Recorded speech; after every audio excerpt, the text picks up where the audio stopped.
Okay, well, welcome to the second annual Curly Fletcher Birthday Poetry Rendezvous on Zoom.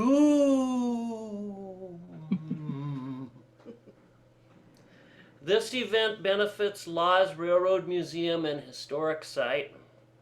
You can support the museum by going to lawsmuseum.org, and there's a donate button. If you'd like to pay forward to next year's Curly Fletcher Rendezvous, that'd be great. And you can also visit our museum by going to the website, lawsmuseum.org. We have 11 acres of outdoor exhibits and buildings. You can easily spend a day at Law's and enjoy a real Western, old-time experience at Law's Museum. It's more than just trains.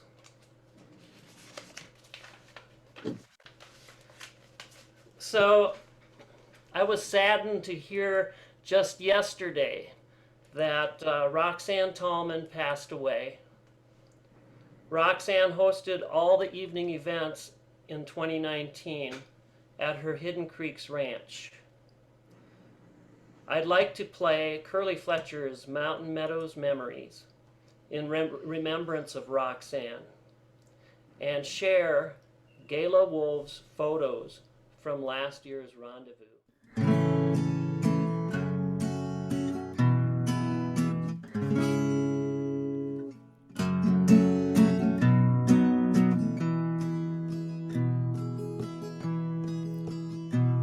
Mountain Meadow memories,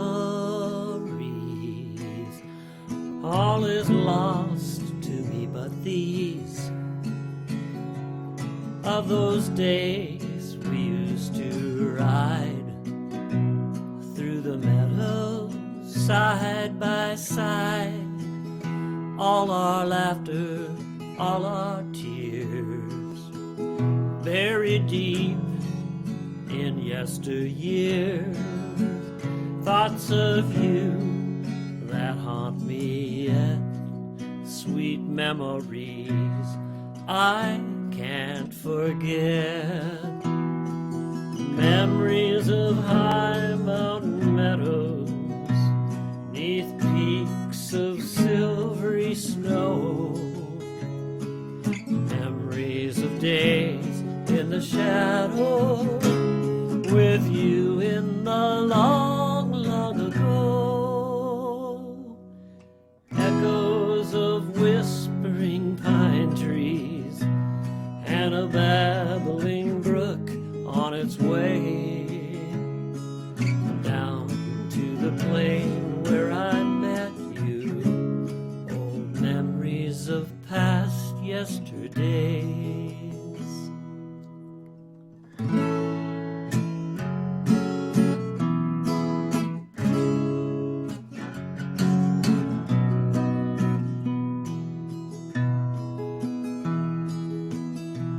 When the grouse drums in the pines, when the silvery moonbeams shine, happy days I'll live again, with memories pathos, memories pain. My fancy sees you in the glow of my campfire, I know all is lost to me but these dear mountain meadow memories. Memories of high mountain meadows, neath peaks of silvery snow, memories of days in the shadows with you in the long, long ago.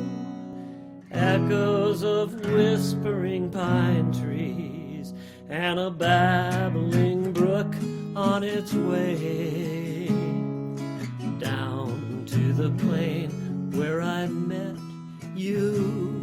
Old memories of past yesterdays.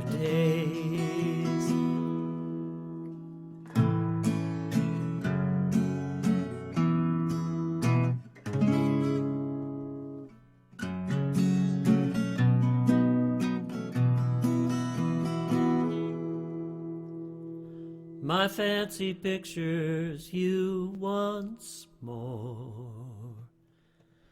You're standing near our cabin door. All is lost to me but these sweet mountain meadow memories.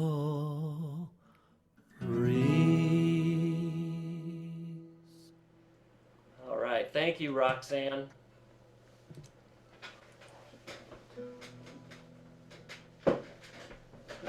I was going to give a little history from some of the local folks here in Bishop. Why the Curley Fletcher Poetry Rendezvous in Bishop, California? Well, it was because Curley Fletcher grew up here in Bishop, California, and spent his formative years here, and got through, I think, 6th grade before kind of hitting the trail. And I first got involved in this Curley Fletcher music thing back in the early 1980s.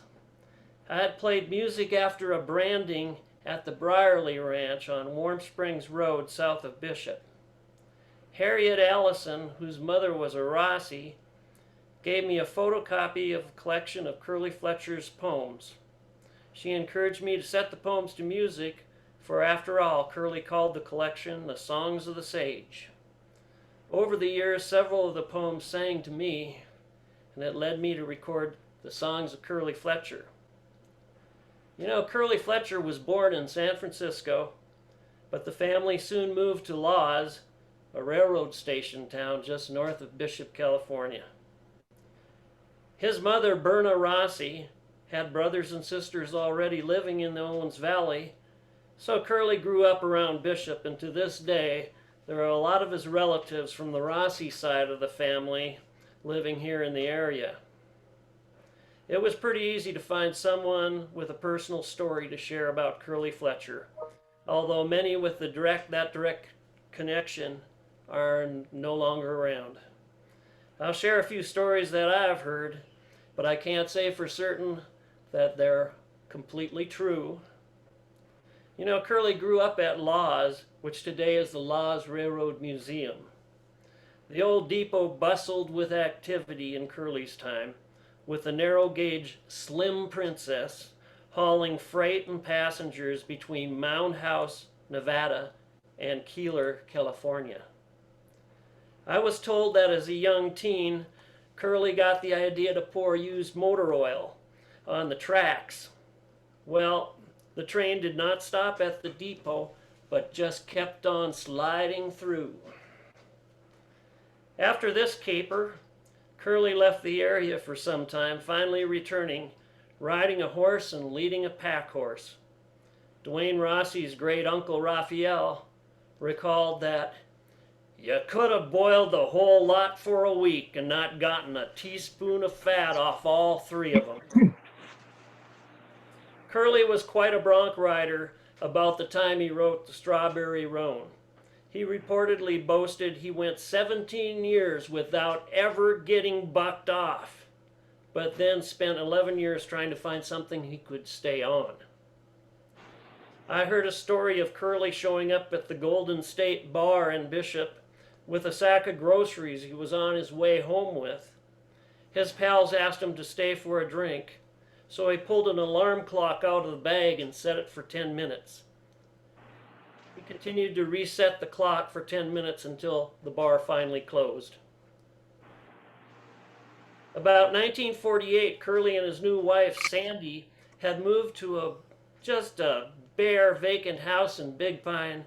No heat, no furniture, just a bedroll on the floor. Dwayne Rossi's mother asked that they stay in their home. They had one of the few private telephones in the valley at the time. Curley got on the phone to someone he knew in Hollywood and sold 5 songs, one being, "In a lonely shack by a railroad track he spent his younger days, and I guess the sound of the outward bound made him a slave to his wandering ways." Sounds like Laws. Curley Fletcher was there to see the city of LA build an aqueduct that would forever change life in the Owens Valley. Today, all that remains of the many farms and homesteads are concrete silos that stand as monuments to another time. Curley may not have written directly about the diversion of water and the destruction of the valley's environment, but his writing is full of the sense of being part of the natural world. As he wrote in Meditation, "The work of eons will fall away to the reaper's stroke in a single day, though the future ages may never mend the scars of greed until the end of end."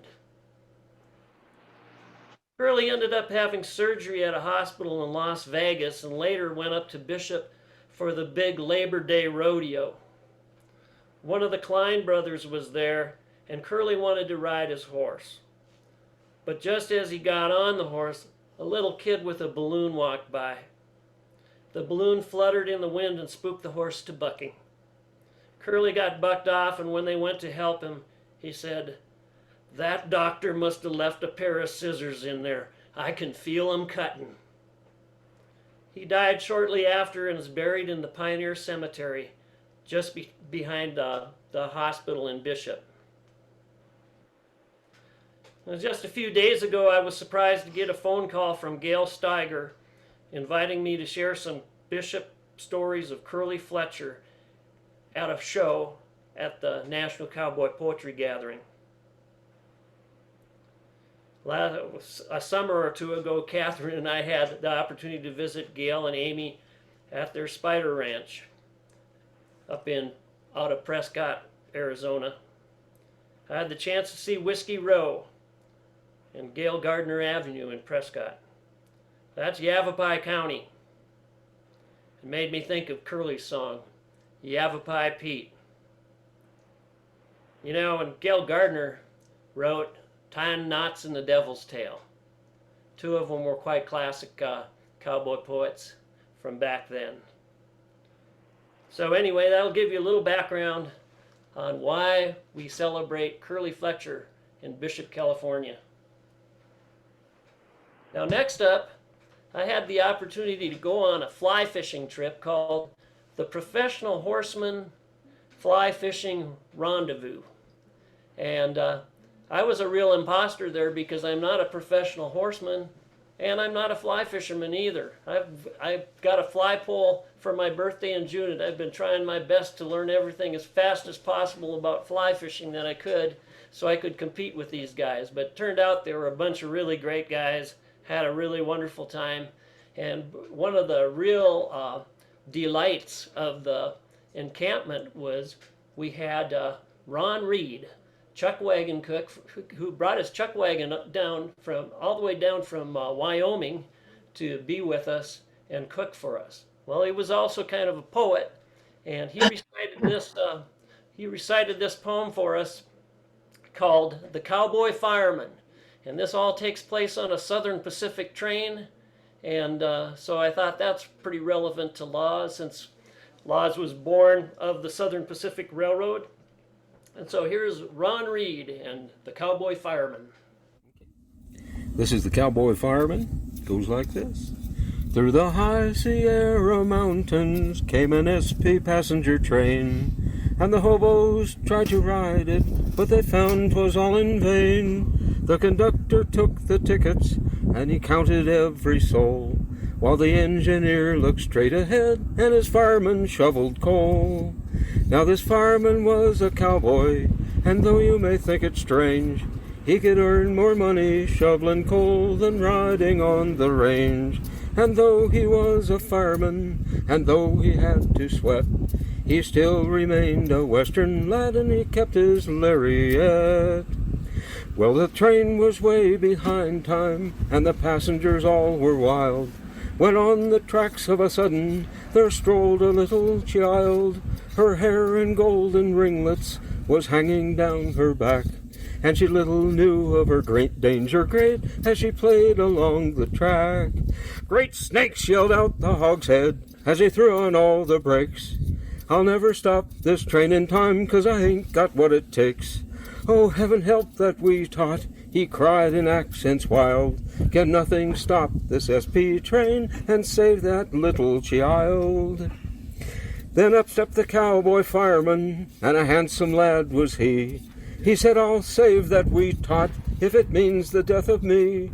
So he climbed out on the running board, with tears his eyes were wet, and in his hand our hero had his trusty lariat. He quickly dropped a fast loop round a pole beside the track. He jerked his slack and dallied up around the big smokestack. And he stopped that train right where it stood, but it caused an awful wreck. And our hero lay there in the ditch with the engine on his neck. Yes, we will all remember that 45th of May, for many a brave and gallant heart was filled with fear that day. They buried the cowboy fireman where the prairie winds blow wild. He killed 300 passengers, but praised be he saved the child. That's great. I've always liked that. All right. Next up, I'd like to introduce my friend Casey LaCourse. Casey was part of the very first Rendezvous last year and really helped us out. She also has a program that she posts every Tuesday called the Hearts of the West. You can find it on her Facebook page, on Instagram, and on YouTube. And it's my pleasure now to introduce Casey. Welcome back. Thank you, Pete. Thank you. I'm real happy to be here with Curly Fletcher celebration birthday again. And thank you for the shout out about Hearts of the West. I do appreciate it. Now, I'm going to open this with one of my original poems. And the inspiration for this poem, my husband likes to say, if it was a song, it'd be 3 chords and the truth. So I'm just going to leave it at that and go ahead and recite this. And the title of this poem is The Man Upstairs by Casey LaCourse. We have a room for rent to help us when money's spent. Late at night, I hear the steps that creak. The boards are old and worn and kind of weak. Outside the door, I hear my mama's voice, tired and forlorn. The only light underneath that door comes from the streaming moonlight across the wooden floor. And when she leaves that room, a single tear is shed. Her face lights up as she moves ahead. I've never met the man that lives up there, but Mama knows him well, I swear. No money in the milk jar, the rent is coming, not too far. My Mama is in that room, out of my sight. Again, under the door, a sliver of light. The day has come, bills are due. I cry and ask Mama, who will help us? Who? You just wait. Oh, we'll be all right. 2 old friends arrived later that night.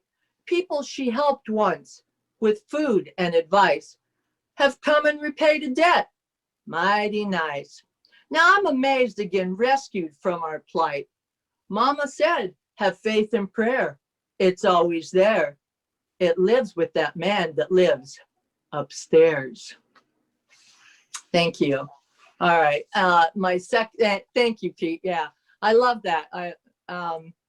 That's my spiritual poem, because everybody always talks about the man that lives upstairs when they pray, and that's it. All right.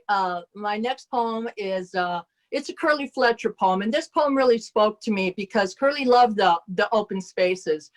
And this poem is exactly how I feel. And it's titled When Desert Flowers Bloom by Curly Fletcher. Tonight, in this big, busy city, so far from the home I have known, I am filled with a sadness and longing. Mid thousands, I am lost and alone. I am pining for my old desert homestead, where the moon and the stars shine so bright, to again smell the sage and the greasewood, while the coyotes howl through the night.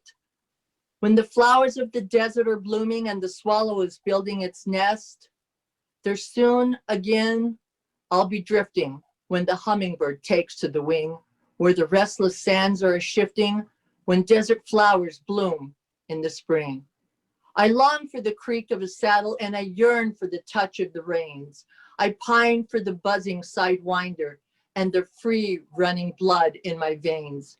I listen for the call of the eagle and the music of myriad things. I crave for a drink of the water that flows from the alkaline springs.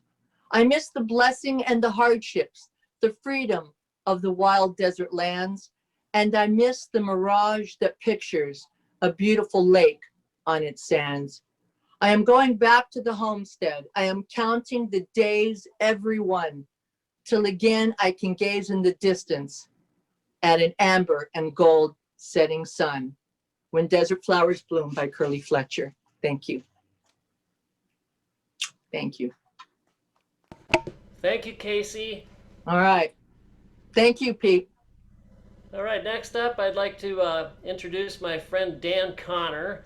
I met Dan and his partner Larry Dalton probably mid to later 70s, 1970s that is.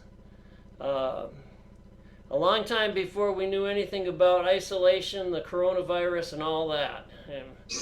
And so we met up there by Lake Tahoe and had some really great times. And at last year's Curly Fletcher rendezvous, we were lucky enough to have Larry Dalton back here from Wisconsin, Larry and Barb, and you might have seen them in some of the pictures. Larry was playing bass and Barb playing the fiddle. And so Dan has become a Bishop resident and lives just down the street from me. And so I'm happy that he wanted to take part in this event. And here's Dan. Thank you, Pete. Well, Curly Fletcher was a cowboy. He was a horseman. And he was a man of action. I'm not any one of those things. But I think quality that is in line with Curly's thinking, and that is that I love the desert.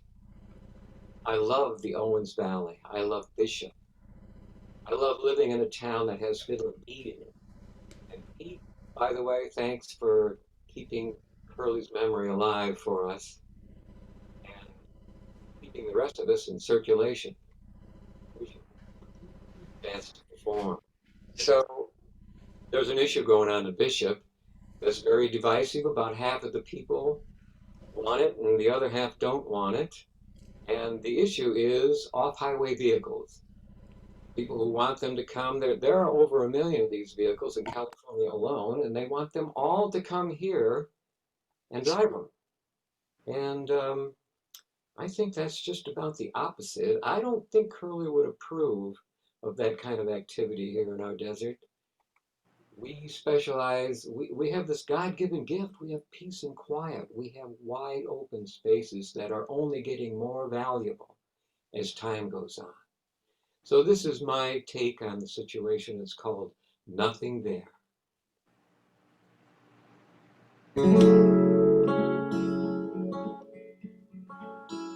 I was born in Michigan, born and raised.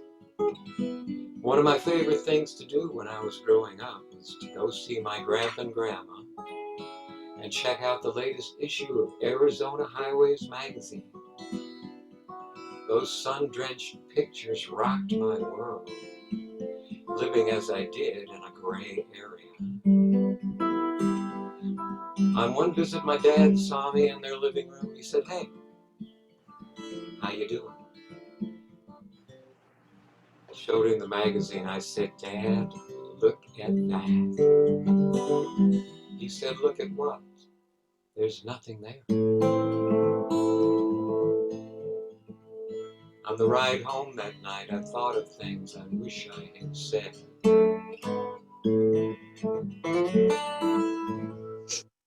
Nothing there but the air we breathe. Nothing there but the sound of this sweet old world. spinning round. I finally left Michigan. Didn't go to Arizona though. Went to Reno, Nevada. Had a friend who lived there, and I no sooner arrived than he took me to see Pyramid Lake, about 25 miles north of Reno. The pyramid was on the far side of the lake, so we headed over in that direction. It was slow going on a bumpy two-track. It was 1974 and it was payday for all those years in the gloomy Midwest. Drove for miles through sun and sage. I smiled thinking about my dad, what he'd have to say about such a place. But this time I'd be ready for nothing there but the air we breathe. Nothing there but the sound of this sweet old world spinning round.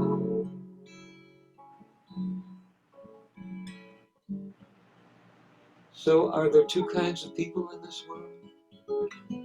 Those who are fulfilled by infinite space, and those who want to fill it. Between those who feel that silence is the only way to partner with such beauty, and those who equate silence with insignificance. Between those who want to leave a mark, make some noise, demonstrate their sovereignty over the land. Those who want to tread so lightly you would never know they were ever there. Treasuring the gift of peace and quiet for as long as they possibly can. Nothing there but the air we breathe. Nothing there meets the eye but the earth and sky. Nothing there out of place in that wide open space.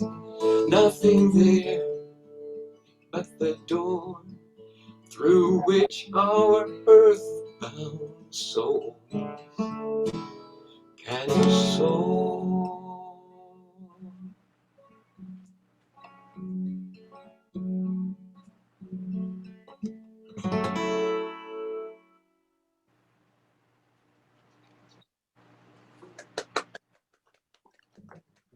Very nice.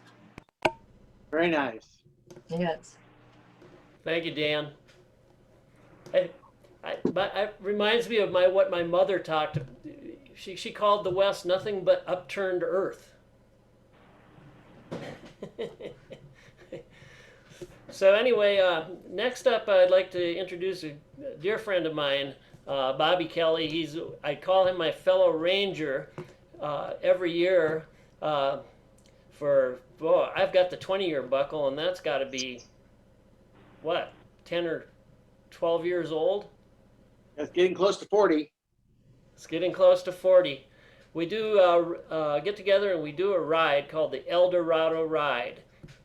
And this year, I know one of our lead, Bobby's one of the leaders of this group, and Charlie Bates and Don Simon. And I know Don Simon, everybody was really excited to have the El Dorado Ride happen up in the High Sierra this year, out of John Cunningham's High Sierra Pack Station at Huntington Lakes. And unfortunately, they ended up almost ground zero for the creek fire. And it was supposed to be happening this very weekend of the Curley Fletcher Poetry Rendezvous.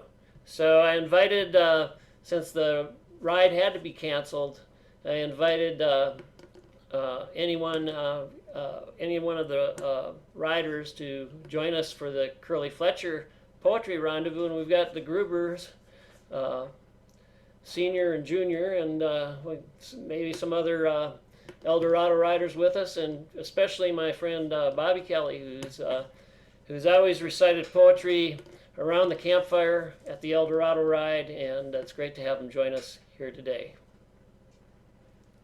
Yeah, thank you, Pete. Delighted to be here. I'm a sixth generation pioneering family in Merced County on the Merced River in San Joaquin Valley, living in the same spot that the family arrived in 1852.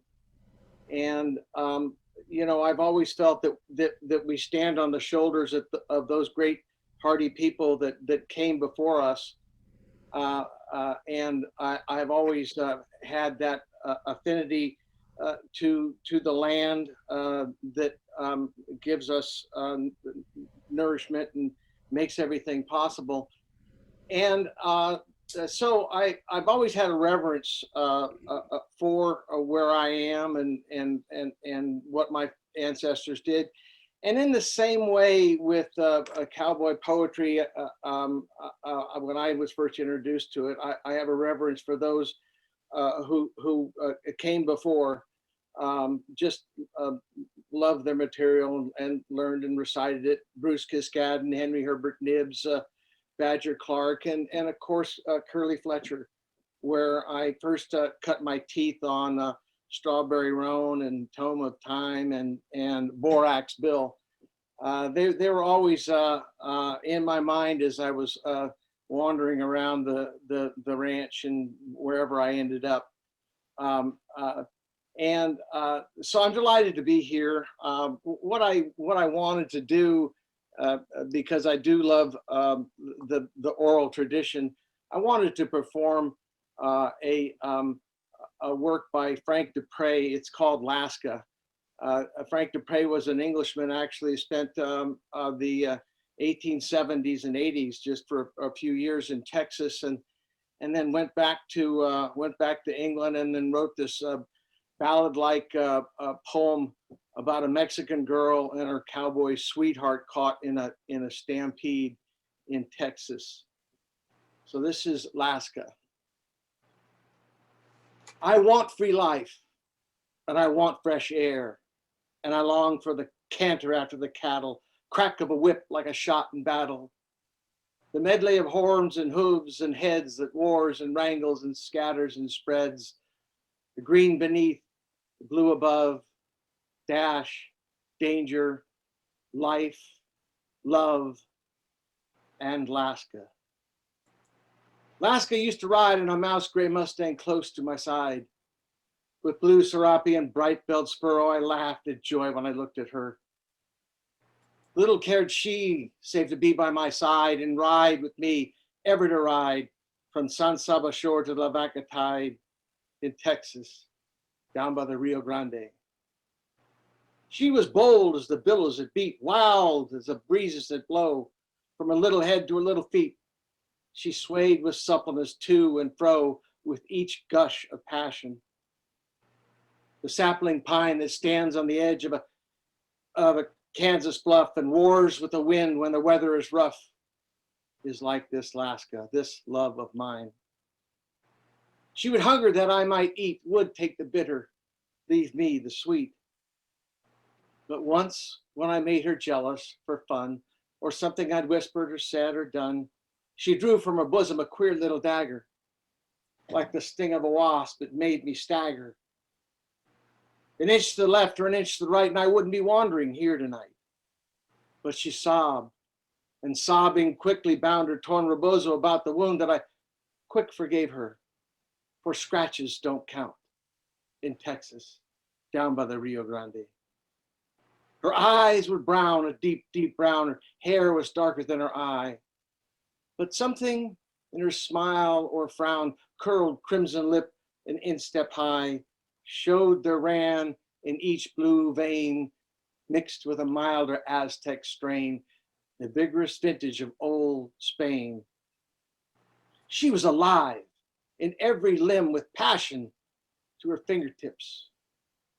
But when the sun is like a fire and the sky a shining soft sapphire, one does not drink in sips. Oh, why did I leave the fresh and the free that suited her and suited me? Listen a moment and you will see. But this be sure, on earth or air, that God and God's laws are everywhere. That a nemesis comes on foot as fleet on a Texas trail as on Regent Street. The air was heavy.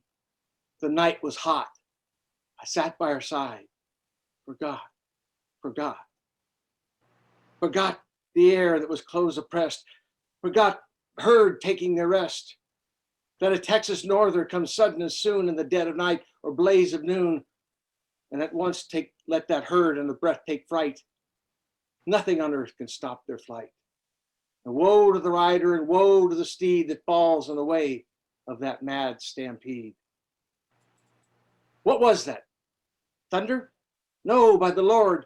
I jumped to my Mustang without a word, 1 foot on mine. She clung behind, away in a hot race down the wind.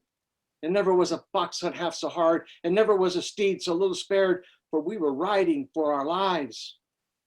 And you shall hear how we fared in Texas, down by the Rio Grande. The Mustang flew. We urged him on. There is one chance. And you take but one. Halt. Jump to the ground. Shoot your horse. Crouch under a carcass and take your chance. And if those steers in their frantic course don't beat you both to pieces at once, you may thank your star. If not, it's goodbye. With a quickening kiss and a long drawn sigh in the open air and the open sky in Texas, down by the Rio Grande. The cattle were gaining, and just as I felt for my good 6-shooter behind my belt, down came the Mustang, down came we, clinging together. And what was the rest? The body that spread itself on my breast, 2 arms covering my dizzying head, 2 lips hard against my lips were pressed. Then came thunder in my ears as over us swept a sea of steers, blows that beat blood in my eyes. When I could rise, Lasca was dead. I gouged out a grave a few feet deep, and there in earth's arm I laid her to sleep, and there she is lying, and no one knows. The summer shines and the winter snows. In many a year the flowers have spread a pall of petals above her head. A little gray hawk hangs aloft in the air. A sly coyote trots here and there. A black snake slides and glitters and glides into a rift of a cottonwood tree. A buzzard sails on, come, and is gone, stately and still like a ship at sea. And I wonder why I do not care about the things that are like the things that were. Does half my heart lay buried there in Texas, down by the Rio Grande? Thank you. I wanted to just finish with a little traditional cowboy brag talk. As my grandmother used to say, any story worth telling is worth exaggerating, and this particular one does a lot of exaggerating. Nothing cowboys like better around a campfire to tell a lot of Wendy's and stuff like that. And so this cowboy brag talk is traditional. I don't know the author. And then at the end, halfway through it, I run right into Alkali Pete Hittstown, Tim McCoy, who was a real deal cowboy and a silver screen cowboy actor. And so this is kind of a compilation of his poem, Alkali Pete, and then the traditional cowboy rag talk, which I was born full growed with 9 rows of jaw teeth and holes bored for more. There were spurs on my feet and a rawhide quirt in my hand. When they opened the chute, I came out riding a panther, roping longhorn whales. I rode everything with hair on it. I rode a few things that too tough to grow any hair. I rode bull moose on the prod, she grizzlies, and long bolts of lightning. Mountain lions are my playmate. Keep alive, I eat stick, dynamite, and cactus. Grand Canyon ain't nothing but my beanhole. When I get thirsty, I drink cyanide cut with alkali. When I get cold and lonesome, I sleeps in a den of rattlesnakes because it always keeps me nice and warm. When I get sleepy, I pillows my head on the Bighorn Mountains. I can lay my boots in Colorado and my hat in Montana. I can stretch out my arms from the Crazy Woman Fork clean up over to the upper Gray Bull River. My bed tarp covers half of Texas and all of old Mexico. But there's one thing for sure and certain, and I'll tell you, because there's any man that knows, well, I ain't nothing but a young'un. So clear the trail, you shorthorn pilgrims, find your hole or climb a tree, or else I'll run you down and stomp you in the earth. I'm a ring-tailed he-gorilla on a hell-bent jamboree, and I've rid the town tonight to celebrate my birth. I was born way over yonder on the edge of Bitter Creek, where a self-respecting cactus couldn't dwell, where the gentle, soothing zephyrs that caress your cheek at night feel like a hot box on the very nubs of hell. I was suckled by a grizzly, weaned on Injun gin. Gila monsters was my playmates as a lad. My gums turned blue by moonlight. The sparks fly off my teeth. And in the hot midsummer dog days, I go mad.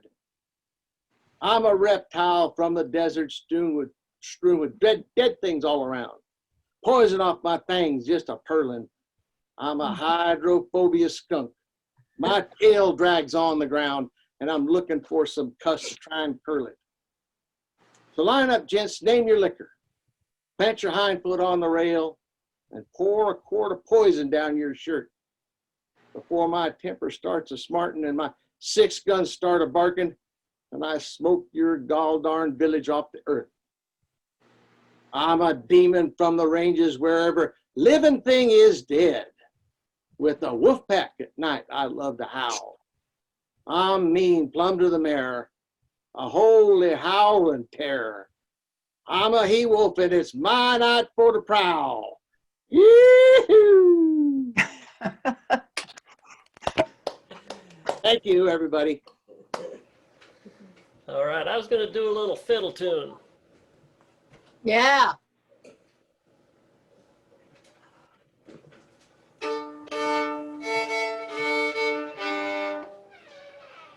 It's a tune called Banish, Misfortune.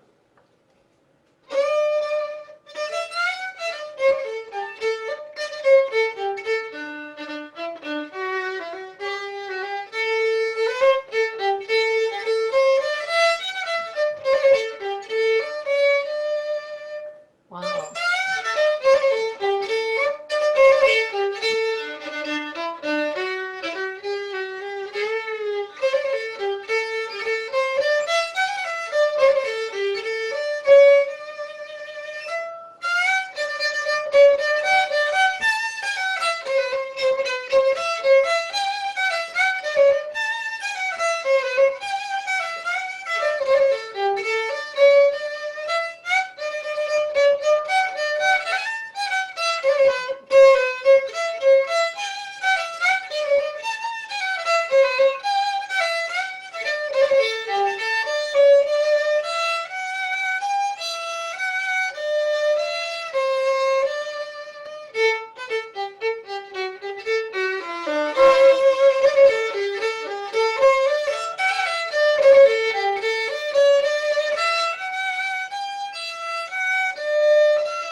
love that. That was great.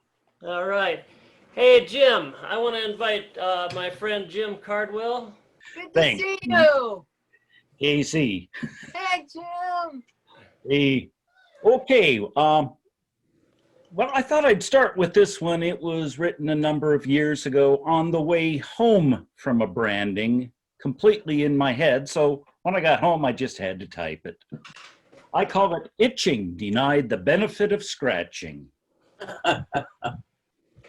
Restless on top of the cluttered flatbed trailer that blocked an open gate, competing for space with propane tanks, buckets of oysters, bloody spurs, empty vaccine bottles, Camel filters lost from who knows who, water cooler with rust-colored thumbprint on the spout that everyone ignored and drank from anyway, and an open Advil bottle sat lonely Dave, itching to once again climb horseback, cut and rope, mug and vet, burn the brand of the rafter H deep and clean into virgin flanks, probe for one retracted testicle from a soon-to-be steer, anything to scratch the itch of compulsory watching due to a deeply lacerated leg.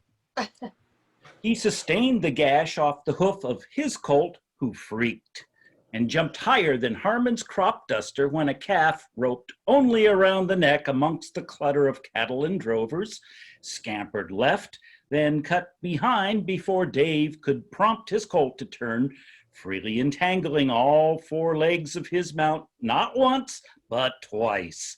It was a show not to be missed. At first, I thought Dave would ride him out, but the colt never stopped kicking, bucking, twisting, throwing his rider to the ground in a tangle of lariat and encumbered limbs while frantically fighting to escape from this perceived bovine death trap. Dave pulled himself up, looking good, which is to say conscious. He gathered his tattered rope, looked to the far end of the arena where his trembling colt stood alone, then limped pretty well to the trailer sporting an increasingly bloody sock, and revealed the full 8-inch length of the laceration that doomed him as a spectator, contemplating an itch not to be scratched, at least until sutured. Thank you. And Great. seeing as we are talking a lot of Owens Valley, I got a couple pieces from that area. An open grave. The crypt was marked by cottonwoods and creosote growing through a tangle of their own dead branches. The coupling cast an oasis of shade on the valley floor. Dwarfed between the Sierra backbone and mile-high fresco of the Inyos, I found the imprint of O Inyo, a ghost town buried years before. The leveled bed of the long-gone Carson, Colorado line running south and depression of a dirt road headed west targeted this plot under several feet of sand like the hairs of a crossfire of a rifle-mounted scope. At first, only scattered metal fragments mixed in with the desert drifts exposed the assault. Then I crossed bomb blast-like cavities, spewing forth fragments of amethyst, rock, black, cobalt blue, scattered where it was flung as overburden. Treasure hunters, armed with electronics and spades, have cratered the surface, stealing the wealth once found in artifacts, glass, and metal. Festering wooden foundations now rot in shallow trenches, releasing what part of the ghost is left to join the part that is past. When the spirit has fully parted, the pith-dried, rock-hard wind and sand will once again entomb the remains of this once living town.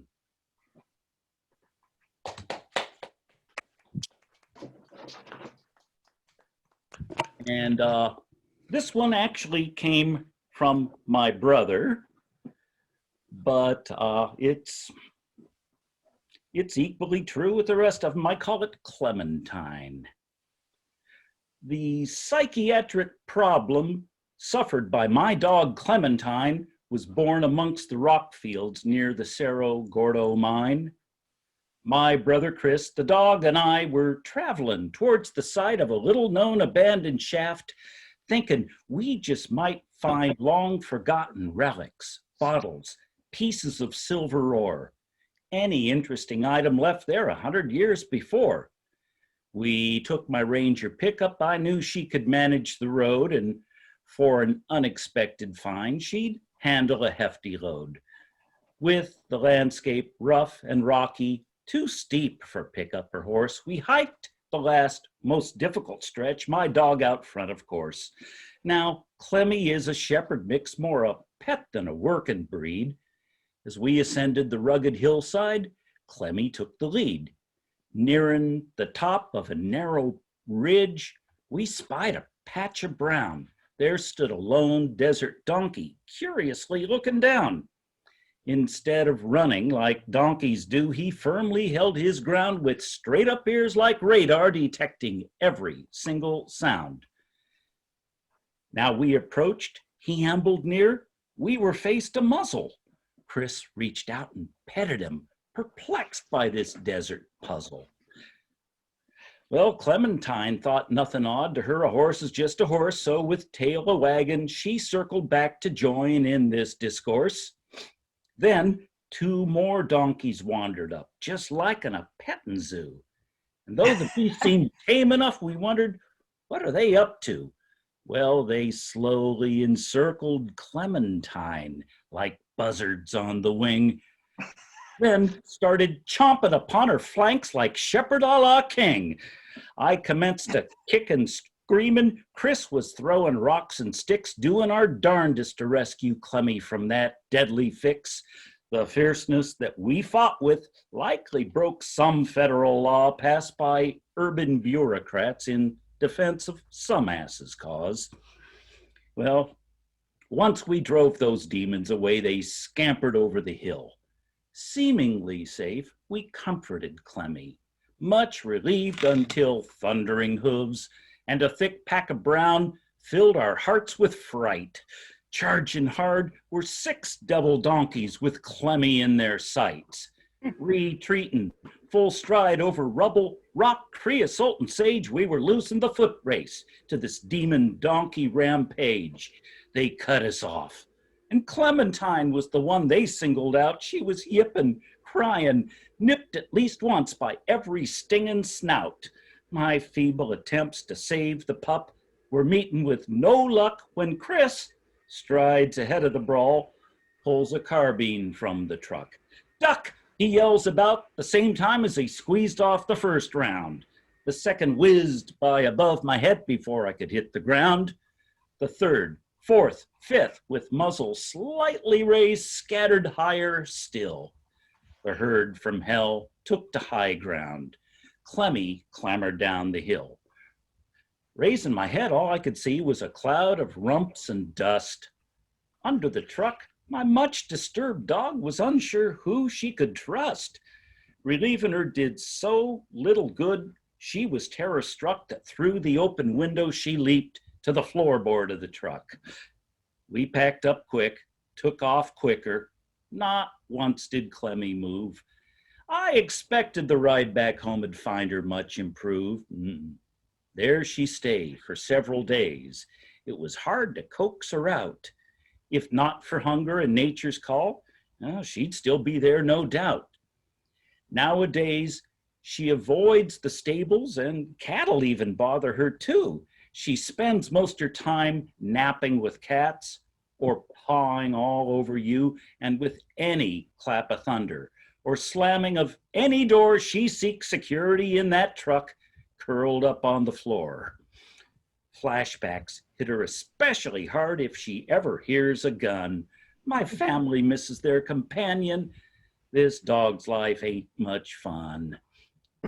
So the vets prescribed her Prozac, and the cost's not all that bad compared to Clem's new doghouse. You know, that Ranger truck that I once had.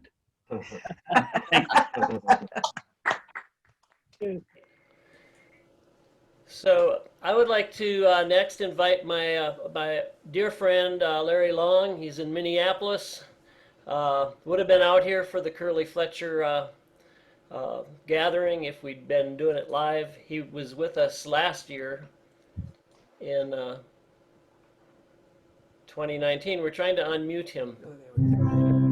There you Larry, hey, How you doing? Good to see you. good to see ya. Well, it's great to be within this circle of friendship around Curly Fletcher and the incredible Owens Valley and the Sierra Nevada mountain range, a place I call home.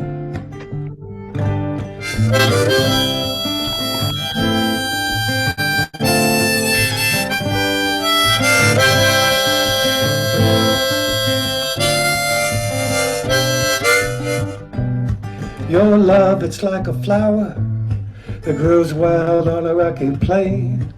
When I'm hungry, you provideth. When I'm in thirst, you bring the rain.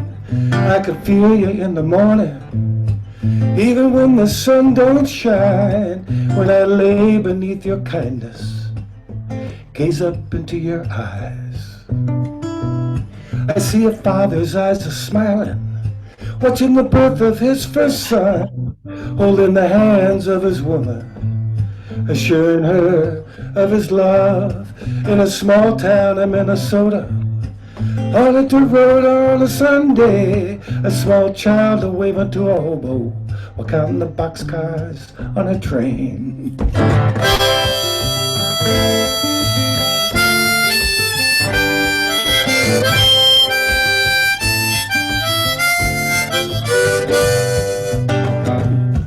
Like a stream flowing from the Sierra down to this old valley floor.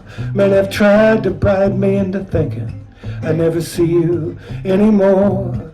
But your love can't be bought, nor be made a mockery of. It's stronger than the mighty dollar, and as sure as the stars above.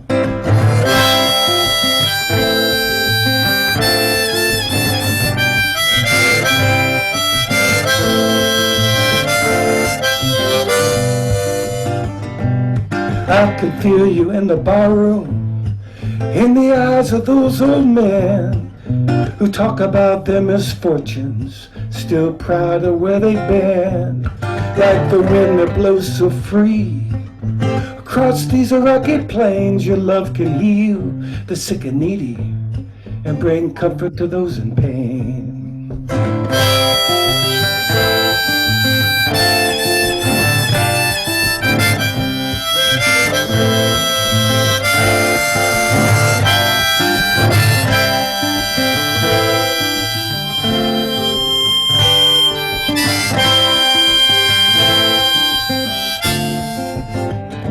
Yes, your love, it's like a flower that grows wild on a rocky plain.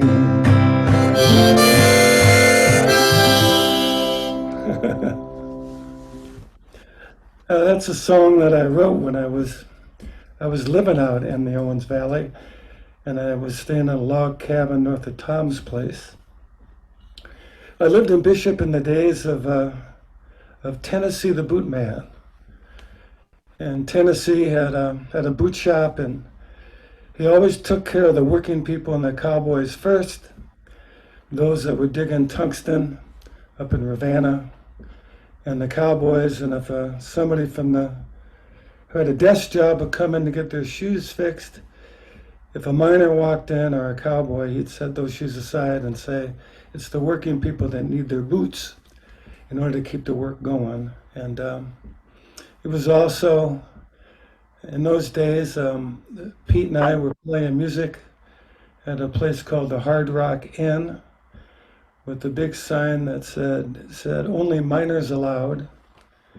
And Phil and Pete and I came in there and just played on the barroom floor, and we got adopted by all those miners up in Havana. Ended up taking us on trips to Montana, family vacations. And actually, I made my way out to California because of Fiddlin' Pete.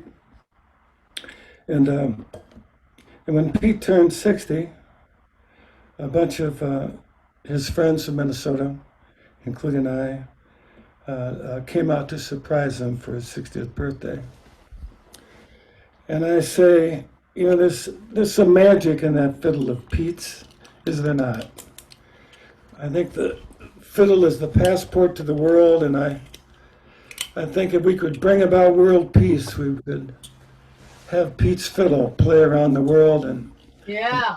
put an end to the troubles. And I know that for a fact because I traveled with Pete for many, many years. And then Pete was blessed to meet Catherine, and Catherine and Pete are the godparents for our son Jacob, who turns 31 years of age this coming Tuesday. And I just actually came in. My wife and I live now in the driftless community of Wisconsin, 1 mile up from the Mississippi River, with a trout stream and 100 acres of black walnut trees. And it's a flyway of all the birds that travel north and travel south into what we call North America. But here's a song that I wanted to sing. It's a tribute. I wrote this for Pete's 60th birthday as a gift to him and to all of the great people, including all of you that are within this sacred circle of Curly Fletcher. No matter where we traveled, people always took us in, and we did our best to exchange the kindness in song and a continuation of fellowship and community. So this is a tune about our travels together, and it goes like this. Okay, it is so good to be with you all. I tell you, even though it's virtual, it's just great. It's great to have some human contact. As my friend said, a friend of mine told me last week, he said, last year my wife and I celebrated our 30th wedding anniversary, and this year we celebrated our 40th. And so my wife and I have spent more time together in this last a few months and probably the 35 years of marriage. And Dan Connor, it's so good to see you and to hear you sing. God bless you, man. God bless you. Anyway, I better stop talking because my 10 minutes are probably up. Goes like this.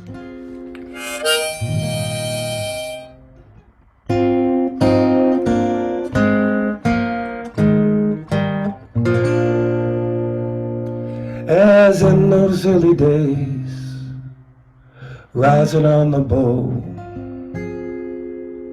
broken picks, guitar strings out on the open road, somewhere in Montana on the wide Nevada range, in the lone prairie schooner, as in those early days, as in those early days, songs poured out in rhyme through a portal from a place beyond the sands of time, without money for the toll, played some old fiddle tune, then played them one more song after they waved us on through, as in those early days, busted down in Elko, singing for tramp miners working below, risking their lives on contract pay to feed their families, as in those early days, crack out them fiddles and them guitars. Don't really matter who you are, black-eyed Susan, strawberry roan, need to find a way back home, way back home. As in those early days, like a cactus flower in bloom, from the Hard Rock Inn to the Popple Creek Saloon, to the barnyard dance, to those who took us in, who often had less than what they had to give. Crack out your fiddle and them guitars. Don't really matter who you are, black-eyed Susan, strawberry roan. Need to find a way back home, way back home. As in those early days, smooth and easy, Texas Roy, Fiddlin' Pete, Dubious and me, plus New York Joe and that boy from Iowa, Billy the Kid. As in those early days, crack out them fiddles and them guitars. Don't really matter who you are, black-eyed Susan, strawberry roan. Need to find a way back home, a way back home.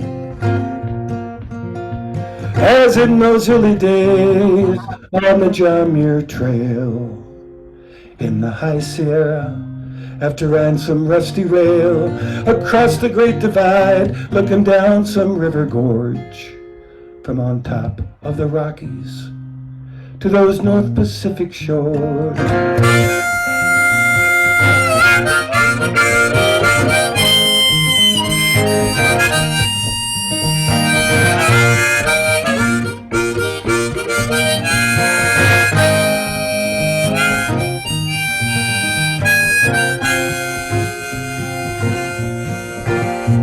As in those early days, we took it slow.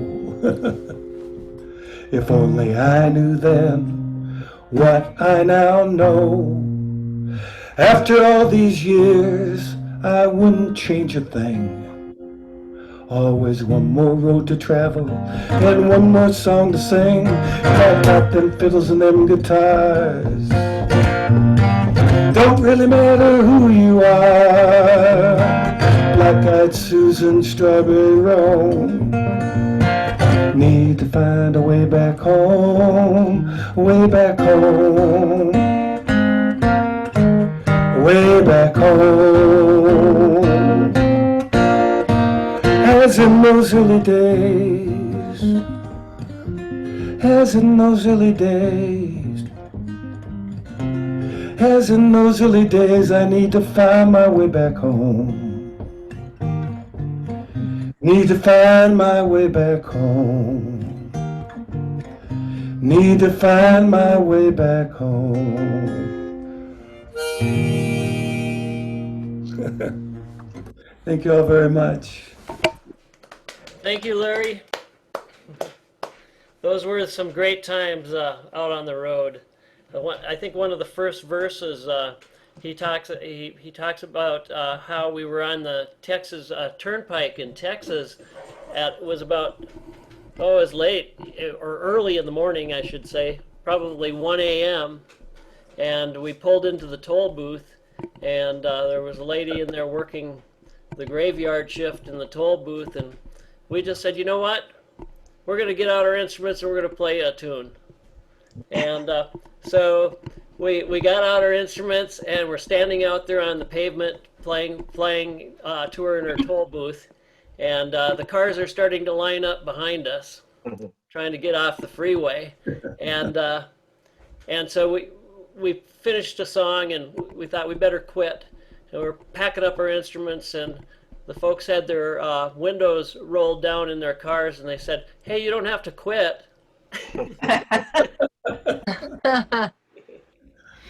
So thank you. Yeah, a lot of great memories. So when I started looking for poets to perform for this year, it was after would have been after Cowboy Poetry gathering, I guess, this last year, which was really special. Now looking back at it, it was one of the last gatherings that I was able to go to, and I treasure every part of it, all the interactions I had with my friends there, and the people I saw. And so anyway, I went looking through the roster for the poetry gathering to find poets that were close to Bishop. and the person that was the closest was Carolyn Dufurrena, and so I contacted her, and she said, "Pete, Bishop's a long ways away." And so I thought, well, where could I find poets that are closer? And so part of the way I feel about this event is I really would like to open it up. I love the cowboy poetry and the ranch poetry, but this doesn't have to be. We don't have to try to be another Elko. I would like to open it up because we have a pretty strong poetry out loud program in the schools, and I would like to open up the whole thing so that it's open to all creative writers and poets. And so in that, in my search, I was delighted to meet Laurel Ann Bogen, who is with us tonight. She is the author of 10 books of poetry and short fiction. She's not a cowboy poet, she's a city poet. I think, and she lives in Los Angeles, and she was right away just so positive and willing to come up here to Bishop and have an experience. And so she is the founding member of a celebrated poetry performance ensemble, Nearly Fatal Women. Since 1990, she has been an instructor in the writers program at UCLA Extension, where she received the Outstanding Instructor of the Year award in 2008. Laurel Ann's latest book is entitled Psychosis in the Produce Department. And so, Laurel, see, I lost track of where you are on my screen. Oh, over here. Woo! I'll just pass it over to you.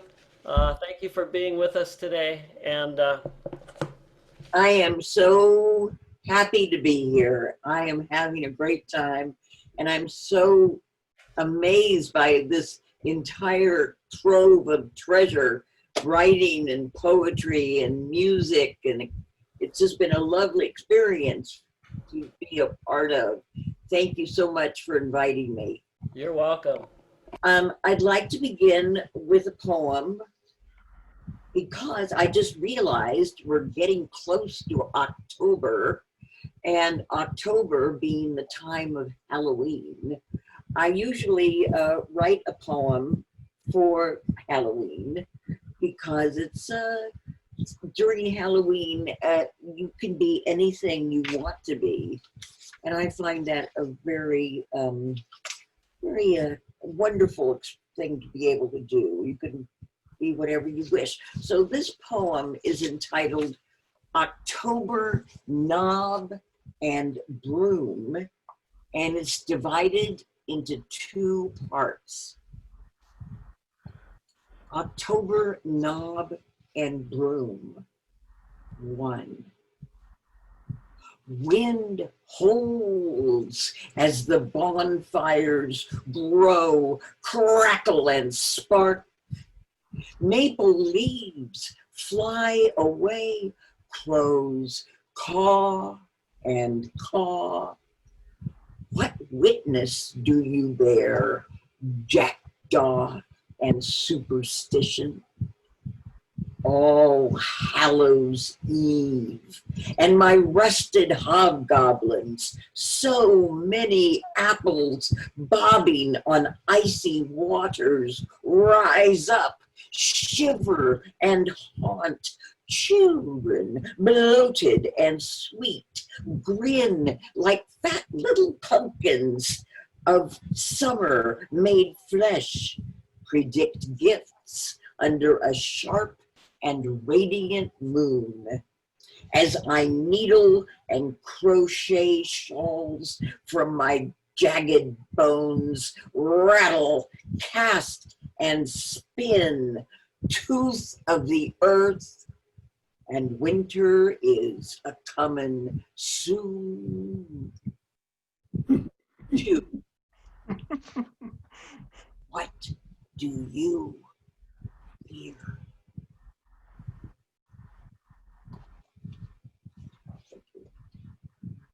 Anyway, this next poem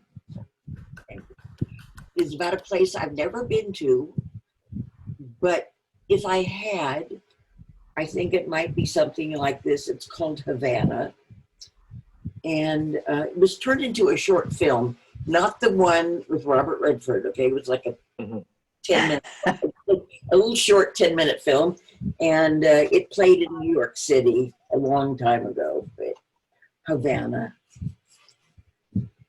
damp gardenias pause this night, Havana. Your name a sigh rolled on the thighs of bronze women. Istanbul, Cairo were discarded like petals. This is my season of Havana. Once I held a black ink pen and wrote a word I scarcely knew, H. You emerged unsettled, A. With each letter, V. Followed this day's vivid streets, A. To find me here, N. It is for you I paint my lips coral, A. It is for you, Havana. You lick into corners of the red night, drunk on Cuba Libras and sugarcane water.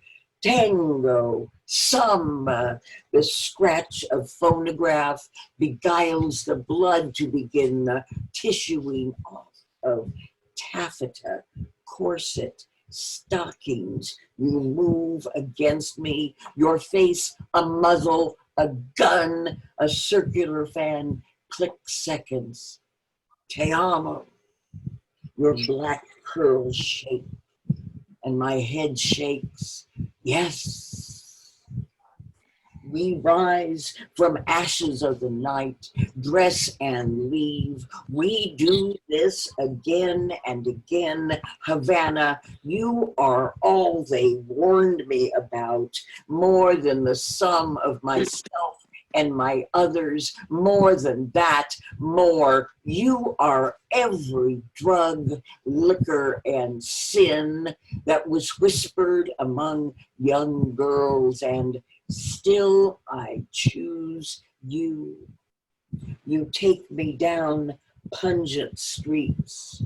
This is a street of orchids where you wooed me with ambiguous dilemmas.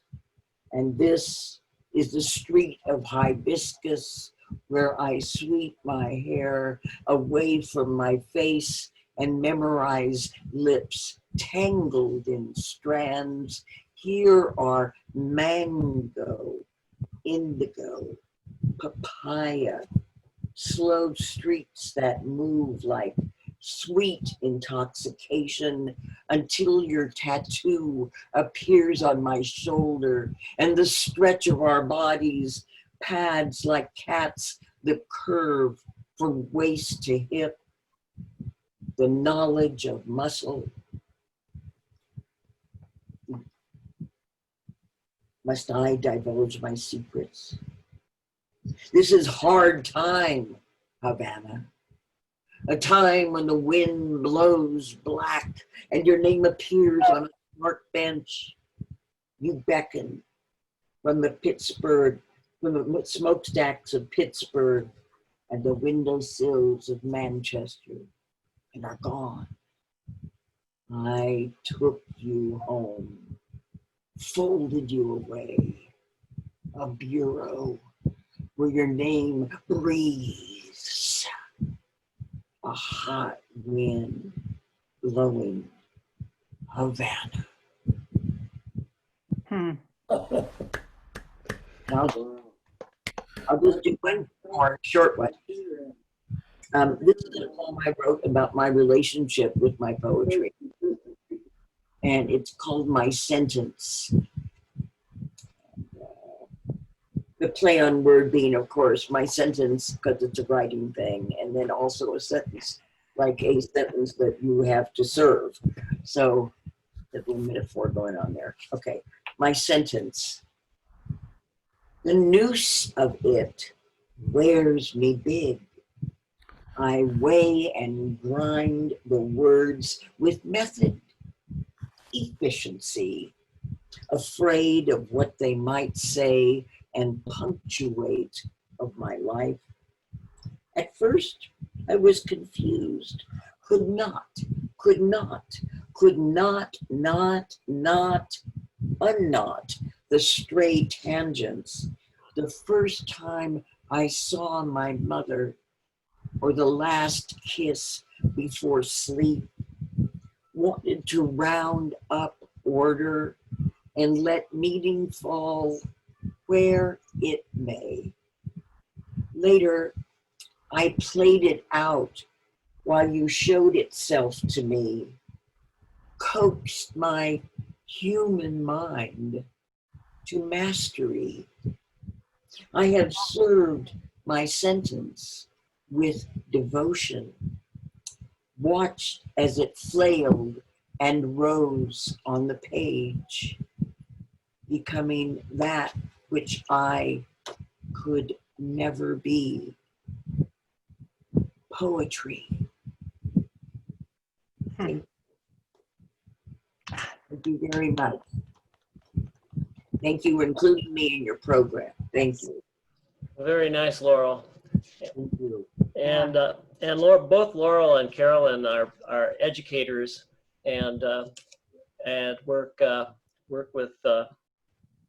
with teaching literature, and it would be great if we can coordinate with Eva Poole-Gilson here, who's with us tonight. Has a workshop that she runs called the Imagination Lab, and that would be a great site if we have a live gathering to have some maybe afternoon sessions at the Imagination Lab. Sure. Possibly next year. Lovely. Yeah. I was going to do a Curly Fletcher poem that I play called The Tome of Time.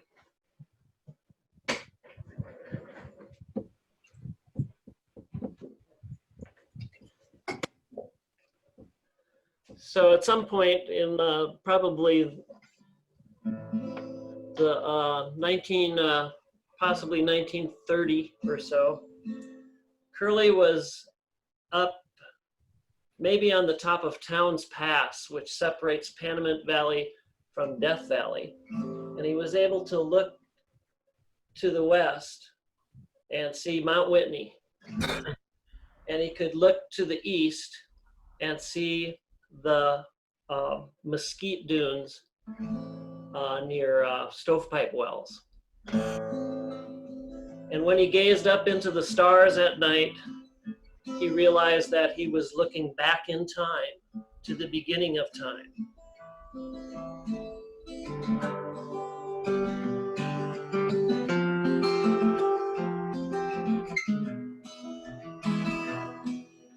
I spread my sugan on the windswept plain of an arid land where it seldom rains, where the desert ponders in muted mood and Death Valley slumbers in solitude.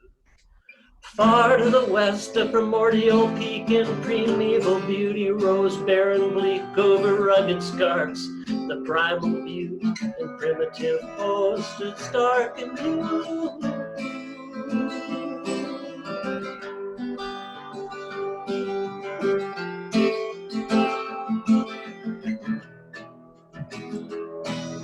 The blistering orb of the setting sun sank down in the west with the day near done. The spiraling whirlwind swung and swayed over slopes where shimmering heat waves played. I pillowed my head on a pristine stone where for countless ages the winds had blown. I looked aloft at the azure sky where the swift hawk swoops, the eagles fly.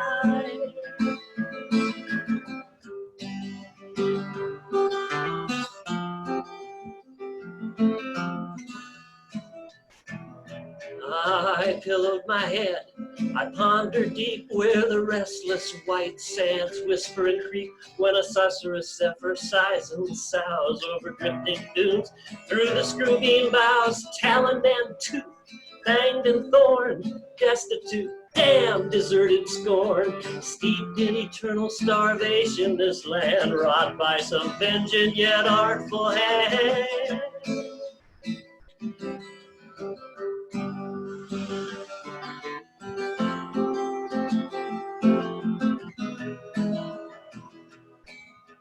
Dregs from the slag of time's melting pot. This is the waste that creation forgot.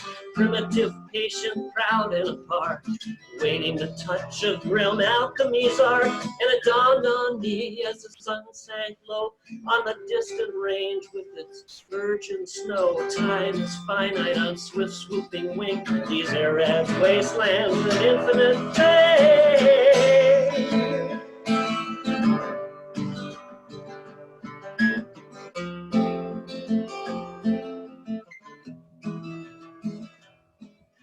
Then I saw the saffron sundog slink with stealthy step toward that shadowed brink, to wrap the peak in a somber shroud, the trailing wisp of a vagrant cloud. And as if to worst the sunder rout, in myriad hordes the stars sprung out. They bathed the skies with their eerie light, the semi-dark of a desert night.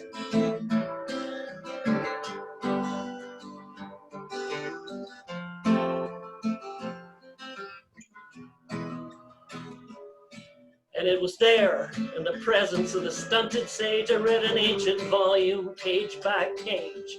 Its characters astral, those orbs on high, engraved on the tablets of the far-flung sky. And the soft sands whispered in rhythm and rhyme that the book I read was the Tome of Time. It spoke stark truth, couldn't give a damn for a lost illusion or a sordid sham.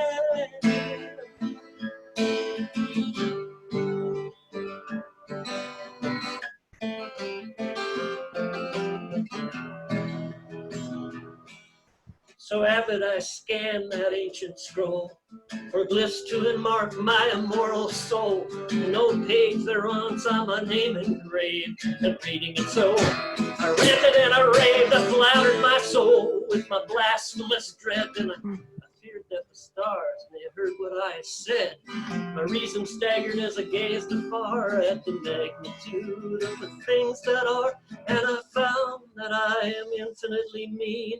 An atom the stars ain't never seen. The vain importance of self I'd known, burst like a bubble that an urchin had blown.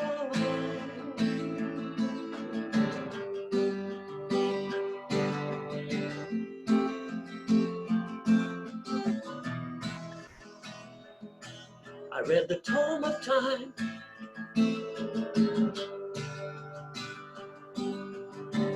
It was written across the night sky, the Tome of Time.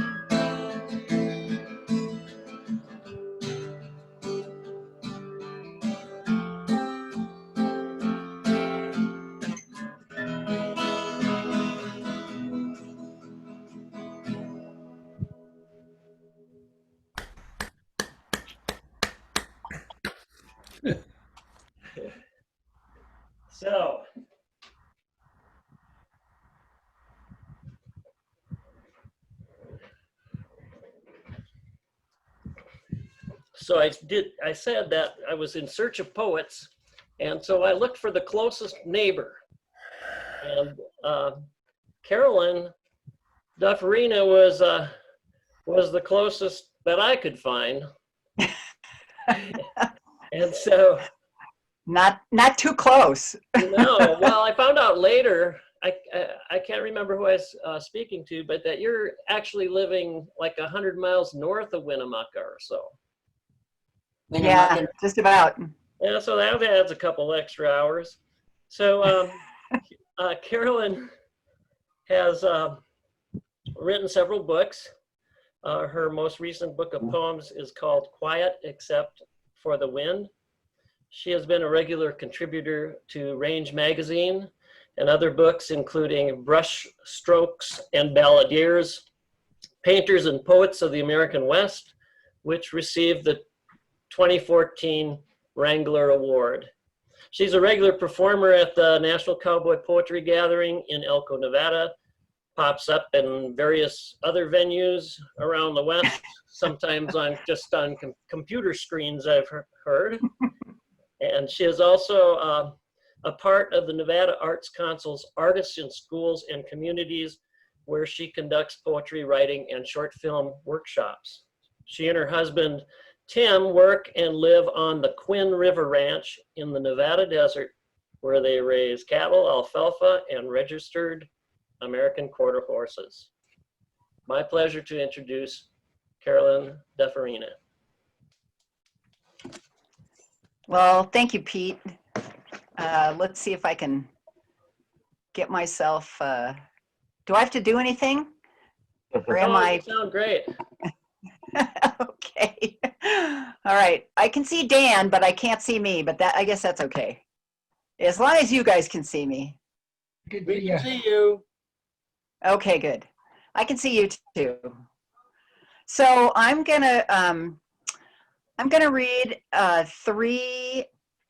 I think I'm gonna read three poems. They're all about real people that I know, that I met living out here in the desert. And so the first, and they're all fairly new, so they're a little rough, some of them.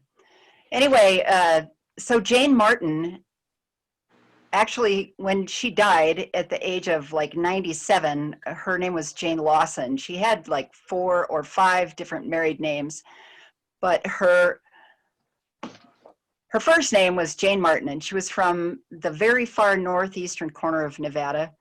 And she was one of the most amazing women I've ever met. So this is Jane Martin, 50 years at Gypsy. Mm. They met in Gabbs, Nevada, both married to somebody else. The wind blowed 90 to nothing, she said. Oil drums and sagebrush rolling down the street. Gabbs is not an easy place to stay married. Their paths didn't cross again until after the war, when she was cashiering in a Reno pool hall. They moved to Santa Cruz. They got jobs. But for 2 desert rats, the city life wouldn't take. He came home early one day, said, "Don't buy any furniture. We're moving back to Nevada." Chasing Mustangs since he was in high school, he always had a scheme. Thousands of horses turned out on the desert when their owners couldn't afford the feed. It was 1950. He bought a Piper Cub and they went to running horses. She'd gas up the plane, take the truck to some godforsaken spot in the middle of Wyoming, Idaho, Nevada, wait in silence for the 3 hours he would have until he needed fuel again. He always made it back.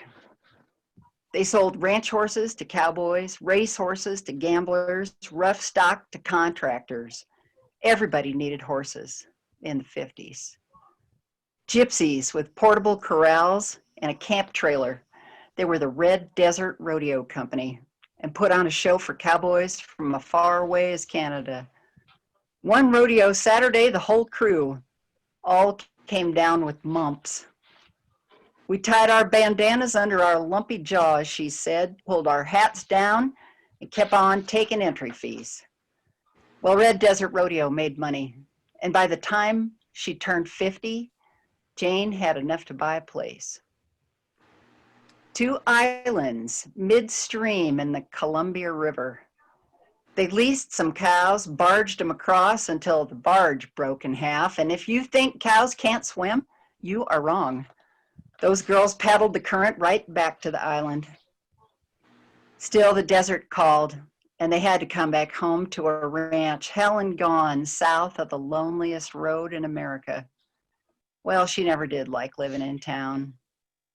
County road split the headquarters.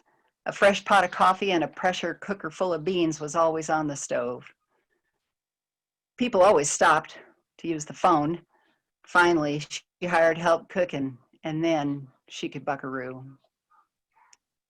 Diana's punch bowl. A morass of bogs and marshes. Her horse felt what lay ahead, but into the bog they went, an easy place for a cow to get away. She kicked him once too often and came off over his head, and he climbed out over the top of her. Ribs broke, chest crushed, pressed into that boggy soup. She looked up at the infinite blue of the Nevada sky, just trying to breathe. Her cowboy found the horse, somehow got her out, folded her into the Piper Cub, and flew her to 50 miles to Kingston, still the middle of nowhere, but the medevac plane could land. Spent 2 weeks in that Reno hospital, she said. When I got out, I still had mud in my hair. Jane Martin, cowgirl to the marrow, gypsy in her soul. Love that. This is another gal that I met, Juanita. Oh, she has like 3 huge long Basque names, but her married name was Hoff. And she was a high school, or no, she was a school principal, I want to say an elementary school principal in Ontario, Oregon, just retired when I met her. But she was born in on a homestead in southeastern Oregon, just underneath this, well, not underneath, but where she could see the Steens Mountain, which is the tallest, most impressive piece of topography anywhere around. So this is for Juanita. One desert afternoon in Oregon. It is the time of the rabies. Okay, let me stop. So in the 20s, I don't know if you guys all know about this, but there was a huge rabies epidemic in the desert out here, and I would guess in the Owens Valley as well, but everything got rabies. Horses, dogs, cats, coyotes, lions, everything had rabies. And so this is a story from that time. One desert afternoon. It is the time of the rabies. In a dirt-floored stone house, low on a dry hill, a homestead near the Steens. The woman has a baby, a table full of little ones. She is so far from conversation, so far from her native Spain, where the villages are all close upon each other in the soft green of mountain valleys. She always said she'd never have made it if she didn't have that big mountain to look at. Her husband's still out somewhere, mowing hay in a far meadow. She has to get the milk cows in. The coyotes are howling and they're rabid. One killed a calf the other day. He'll be back. Go get those cows for me, she says to the 3 oldest children, but they are not very old. Fanio, take the pitchfork. Girls, you go help him. He is 7. Juanita is 5. Barefoot, they venture out, their little feet feeling the stones, out into the tall grass to walk around the herd. They meet him in the dry meadow, his crazed yellow eyes seeing, but not seeing them. Fanio shakes the pitchfork. The coyote takes a step. I can't kill him, the little boy shouts. He drops the pitchfork and runs for the house. The sisters stand frozen. Juanita puts Mary behind her. Still as death, she stares, and the coyote stares back in the prickly dry grass until he turns off into the pasture and weaves away. Mm. True story. Wow. I think when you go through things like that when you're a little kid, you know, there's a lot of stuff that won't scare you, like ever. So this is another true story. It's a little lighter. There is a ranch called Squaw Valley in north. I guess you'd have to call it northwestern Nevada, but it's kind of north of Battle Mountain. Anyway, this is a little story that was told to me by a guy that went out there to apply for a job. And the cow boss in question was a really good friend of ours, Merve Takacs. Unload your saddle, the cow boss said. We'll go around this fence. Well, the horse started bucking right away. It seemed that every rock, bush, or rabbit set him off. We've got 9,000 head of mother cows, 250 horses to ride. All I want them to do is trot in a straight line. The colts are green broke between 7 and 9. You'll have 15 of them to ride, and then you can start on the 5-year-olds. You'll work 6.5 days a week. We ride 10, 12, sometimes 15 miles to get somewhere, work cows, brand, and take them somewhere else. Come back, switch horses, go do something else. Often 25 miles a day. That horse bucked all afternoon. He don't know how many miles. At the end, the cowboy said, "What in the hell is wrong with this horse?" "Oh, nothing," the boss grinned. "He's just like that. And by the way, you're hired."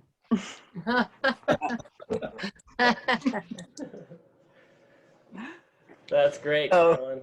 Carolyn. Yeah, people said, and there are a lot of cowboys in this part of the world that worked for Merve at one time or another. And one of them, who now runs a ranch across the mountains from us, said, "You could tell what kind of a cowboy those guys were by how long they stuck it out with Merve." So anyway, how am I doing on time? You could do another story. Short? Yeah, short. And then we're going to try to, we've got Waddy Mitchell queued up, and hopefully Right. it'll work. Okay, so what I'm going to do is I'm going to read a really short poem, and it's actually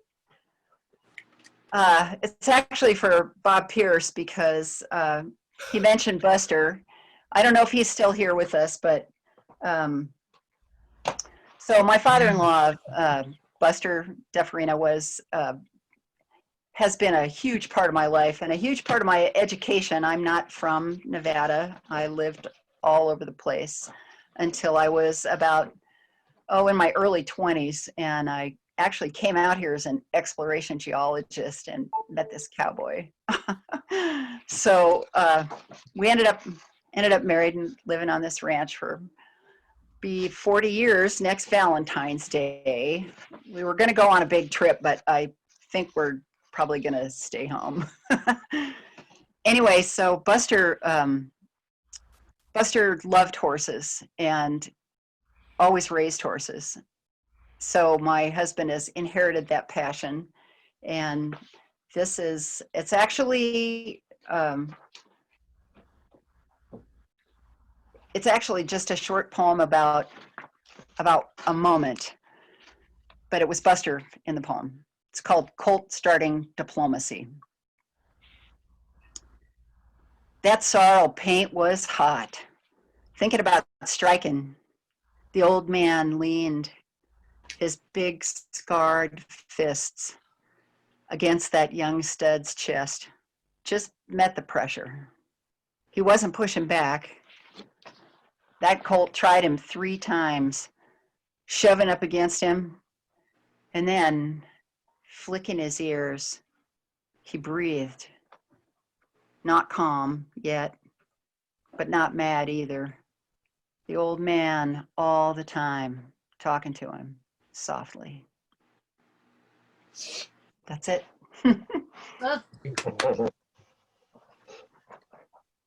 Thank you, Pete, very much for Thank you, Carolyn. inviting me. Thank you. This was really fun, and it actually is way easier than driving to Bishop. That's true. But I think you would have had a lot of fun with Connie. I know that I would have, and we were going to come in her motorhome, actually. Right. So we might, if this happens again, you know, we'll think very seriously about it. Kind of a Thelma and Louise trip. Very much a Thelma and Louise trip. Okay, we've got Waddy's been nice enough to make a video, and he's performing a Curly Fletcher poem, The Flying Outlaw. Good evening. I am sorry I got to be with you this way this evening, but if it plugs in anything, I'm no good at it. And my wife tells me that we don't have enough oompa in those gamma rays that come in to run them things. So I'm have to send it to you this way. I love Curly Fletcher's poetry. He just was one of those painters of the time. I think the Prunnies gave me one of his very first original books early on in my cowboy career. And I learned, I think, every poem in that book. The one I decided to do for you tonight is The Flying Outlaw. Well, gather around me, cowboys. Listen to me close, whilst I tell you about a Mustang that must have been a ghost. You might have heard of this cayuse. In them days, they called him a steed. He spent most of his time with the Eagles, only come down for his feed. He went by the name of Pegasus. He had himself wings for to fly. He'd eat and drink in the Badlands and range around the sky. Seems he was owned by an outfit, some nesters, some muses, they say, and they always kept him in wing hollows till he busts them and gets loose one day. Well, for years, they tries hard to catch him, but he keeps on a running free. The riders wore too many clothes in them days. Cowboys was knights then, you see. Well, he sure bears a bad reputation. I don't savvy just how it began. Part eagle, part horse, and part devil. They say he's just meaner than sin. Well, I'm riding the Rimrock country up around Wild Horse Springs, and I like to fell out of my saddle when this bronc sails in on his wings. I sat there thinking, now I'm plumb crazy as I gazes up over a bank watching an albino Mustang preening his wings as he drank. Well, finally he fills up with water, wings folded. He starts in to graze, and I notice he's a-heading up my way where I straddled my horse in the days. I kind of comes to all excited. My hands are trembling in hope. I reaches down on the saddle, and I fumbles the noose in my rope. Well, ready, I rides round out and spurring and swinging my loop, and before he can turn and get going, I throws. It fits like a hoop. I jerk all the slack, I dallies, I turn, and my horse throws in me. He lets out a blood curdling beller while I'm at him hog tying his feet. Well, I puts my hackamore on him and pair of blinds over his eyes, but only after I hobble them wings tight together so he won't fly back to the skies. I lets him up when he's saddled. My cinch is sunk deep in his hide. I jerk the slack out of my spur straps because it looks like a pretty tough ride. But then I crawls on him just like he's gentle. Oh, I'm a little bit nervous, you bet. I'm pretty sure I can ride him. See, I still got them wings hobbled yet. Well, I raises the blinds. He starts snorting. Then he moves like he's walking on eggs. Then he grunts and explodes like a pistol I can seize at home on his legs. Now wolves, panthers, and grizzlies, scorpions, centipedes and such, tarantulas, snakes, and bad whiskey. Compared to him, isn't much. I got a deep seat in the saddle, both spurs are bogged deep in the cinch. I don't aim to give him no chances, see, I don't want him to budge me an inch. But he acts like he's plumb full of loco. Ain't got one lick of good sense. He's a bucking and diving so crooked he reminds me of an Arkansas fence. Well, I'm doing my best. I'm busy. Trouble's keeping my seat. He don't need these wings for the fly, and he's handy enough on his feet. Well, he's got me half blind, and I weaken. He's a bucking around, big ring side switch. He keeps me to guessing, ducking and dodging them wings. Then, by gollies, he starts getting tougher. He starts spinning and sunfishing too. I grabs me both hands full of leather. I'm weary and wishing he's through. Then he hits the ground with a twister that busts the wing hobbles right there. Before I can shake loose and quit him, we're sailing away in the air. He smooths out and keeps on a climb until way down miles below I gets me a look at the mountains and the peaks all covered with snow. Up through the clouds, I'm freezing, plumb scared and dizzy to boot. I sure was a-wishing I had me one of them things called a parachute. Well then, I must have gone loco. Maybe I falls plumb to sleep. But when I wake up, I'm a-lying right down on the ground in a heap. Now, he may have had wings like an angel, and he may have been light on his feet, but he should have had horns like the devil and a mouth for eating raw meat. I lost a good saddle and bridle, my rope, and some other good things. But I'm thankful to be here to tell you folks, you best stay off of them Broncos with wings. Wow. Concludes our show for today. If anybody would like to comment or anything, you're welcome to before we close the Zoom conference down. Well, Pete, I'd like to thank you. It was great. It was great seeing you all again. And I look forward to next year. I hope we can make it in Bishop, make it happen then. Okay. Thanks very much to everybody's welcoming, and I appreciate having an outsider come and read my work. So thank you. Well, I have to say, Laurel, that it makes me remember how much I really want to go to Havana someday. Right? Yeah, Yeah. absolutely.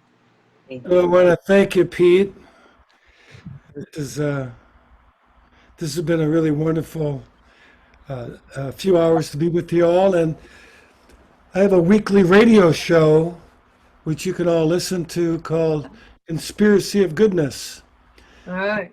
It's every Monday morning, Central Time, 8:30 a.m., but you can listen to it throughout the week, and it's WDRT.org, WDRT.org, and it's with a servant leader storyteller named Tom Thibodeau, and I just going back and forth for 20 minutes. But it's a good way to start the week. What's the name of it again? The show is called Conspiracy of Goodness, Okay. and you can go online and stream it at WDRT, W as in world, D as in dirt, R as in Robert, T as in Tom.org. Okay. Good to know, Larry. Thank you. Yeah, absolutely. And Pete, can I say one thing? This is KC. I've got a showcase that I post on Facebook, YouTube, and Instagram. Every Tuesday I present a new showcase, and I need views. So, it's a lot of cowboy poetry and good Western singers. So check it out. It's always on my Facebook page. Yeah, Bob here, Pete. Thank you very much. I just love words put together in a way that makes you appreciate so much that you're alive, and so much of what I've heard here tonight. The words are inspiring. It keeps us going. It really does. All this stuff. We have plenty of struggles, but we can find wonderful solace and great happiness in just words and music, and it's so unique that way. And the classics, the ancient Greeks, the poets, they were the leaders of society, and they still are. We just don't know it in our culture. We all listen to poets. they inspire us. And Yeah, absolutely. and they'll continue to no matter what. And anyway, thank you very much, Pete, for what you've done. Yeah, thank you, Pete. Well, Yes, thank you, Pete. we certainly need words to bring us together. Amen to that. And it's lovely, and it's lovely to hear language that's thoughtful and civilized. Yes. So thank you very much. Right? I want to give some thanks to Catherine for helping on the technical end there. Thank you, Catherine. Yes. You're welcome, Larry. All right. All right, Well, thanks. that next year we can have an actual event here at Bishop, you know, and I'll be able to get together and have a fun time like we did last September. Absolutely. Okay. All right, guys. Good We'll night, see y'all. everybody. Bye. Thanks Bye-bye. for inviting us. Thank you. Bye, Pete. Thank you.